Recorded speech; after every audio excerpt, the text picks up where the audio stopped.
જય જગતનો તાતવાલા ખેડૂત મિત્રો, તો મગફળીના ભાવતાલમાં થોડોક એવો સુધારો થયો છે, માંડવીની બજારમાં થોડોક એવો વધારો થયો છે।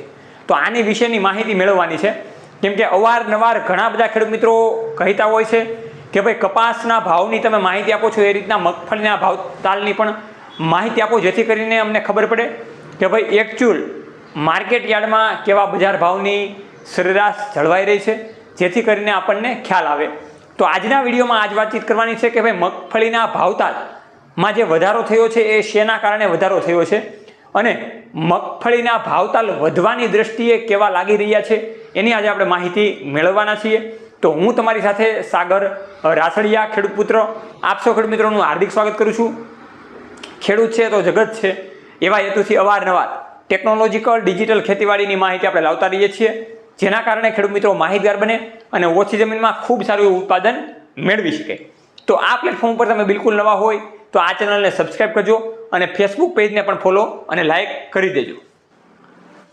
વિડીયોની શરૂઆત કરીએ એ પહેલાં તમે જે અત્યારે સ્ક્રીન ઉપર પોસ્ટર જોઈ રહ્યા છો, આ પોસ્ટર કપાસમાં જે ગુલાબી ઈયળ આવે છે એની માટેના નિયંત્રણ માટેની એક ટ્યુબ બહાર પાડવામાં આવેલી છે।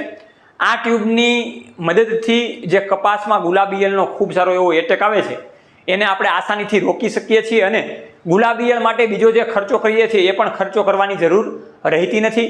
તો આ ટ્યુબને કઈ રીતના વાપરવાની હોય, ટ્યુબને કઈ રીતના લગાડવાની હોય, ટ્યુબ કઈ રીતના કામકાજ આપશે અને ક્યાંથી આપણને મળશે એની વધારે માહિતી મેળવવા માટે નીચેના જે કંપનીના કોન્ટેક્ટ નંબર છે એમાં તમે ડાયરેક્ટ કોલ કરી શકો છો। તો વાલા ખેડૂત મિત્રો, જે રીતના આપણે આગળના વિડીયોમાં વાતચીત કરેલી હતી કે કપાસની બજારમાં પણ સારો એવો સુધારો આવેલો છે, તો એ રીતના મગફળીમાં પણ સુધારો આવેલો છે અને આ વર્ષે ખાસ કરીને જોવા જઈએ તો બમ્પર પ્રમાણમાં મગફળીનું વાવેતર ખેડૂત મિત્રોએ કરેલું છે। તો હવે એ જ જોવાનું કે ભાઈ વાવેતર તો ખૂબ મોટી દ્રષ્ટિએ થયેલું છે, એની સામે આપણને બજાર ભાવ કેવા મળશે અને બજાર ભાવ આપણને સારા મળવા જોઈએ। તો ખાસ કરીને વાતચીત કરીએ તો મગફળીમાં બજાર ભાવ અત્યારે જે વધારો થયો છે એ 50 રૂપિયાથી લઈને 100 રૂપિયા સુધીનો વધારો થયેલો છે, એટલે કે 1300 રૂપિયાથી લઈને મગફળીના ભાવતાલ અત્યારે 1350, 1370 રૂપિયા સુધીના આપણને દેખાઈ રહેલા છે। એમાંય ખાસ કરીને વાતચીત કરીએ તો સરકારી ડેટા મુજબ જે ટેકાના ભાવ જાહેર કરવામાં આવેલા છે એ અંદાજે 1358 રૂપિયા આજુબાજુ ટેકાના ભાવ જાહેર કરવામાં આવેલા છે, એટલે એની આજુબાજુ મગફળીના ભાવ રહે એવી તો પૂરેપૂરી શક્યતાઓ લાગી રહી છે। પણ ખેડૂત મિત્રોને એવું જાણવું છે કે ભાઈ અત્યારે જે બજાર વધી રહી છે તો શું અત્યારે હજી બજાર આગામી સમયમાં વધવાની છે કે નથી વધવાની? તો અત્યારે ખેડૂત મિત્રો જે બજારનો સુધારો આવ્યો છે એ 50 થી 100 રૂપિયાની રેન્જમાં આવેલો છે, જે આગામી સમયમાં પણ વધી શકે એવી શક્યતાઓ છે। એટલે મગફળીની બજાર ધીરી ગતિએ વધે, ધીમી ગતિએ વધે એવી શંકાઓ દેખાઈ રહેલી છે।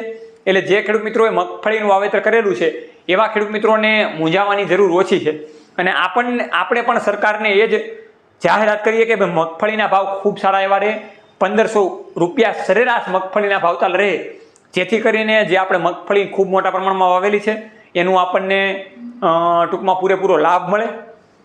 બીજી વાત એ કરવી છે કે મગફળીમાં રોગનું પ્રમાણ કેવું રહેવાનું છે આ વર્ષે? તો વાતાવરણની સંખ્યા પ્રમાણે અને દ્રષ્ટિ પ્રમાણે એવું જોવા લાગી રહ્યું છે કે મગફળીમાં રોગનું પ્રમાણ ધીરે ધીરે વધે તેવી શક્યતાઓ પણ રાખેલી છે। વચ્ચેના સમયમાં મૂંડાના પ્રશ્નો પણ ખૂબ મોટા પ્રમાણમાં દેખાય એવી પણ આશંકાઓ લાગી રહેલી છે ખેડૂત નિષ્ણાતો દ્વારા અથવા તો ખેતી નિયામકના નિષ્ણાતો દ્વારા। તો એ રીતની ખેડૂત મિત્રો આપણે આગળના વિડીયોમાં પણ ફિલ્ડ ઉપર જઈને ખેડૂત મિત્રો સાથે વાર્તાલાપ કરીને આપણે માહિતી મેળવવાના છીએ। એટલા માટે રમેશને માટે જોતા રહો ખેડૂત પુત્ર ગુજરાતી, ખેડૂત મિત્રોની સાથે। જય જવાન જય કિસાન, આ બંને છે આપણા દેશની શાન।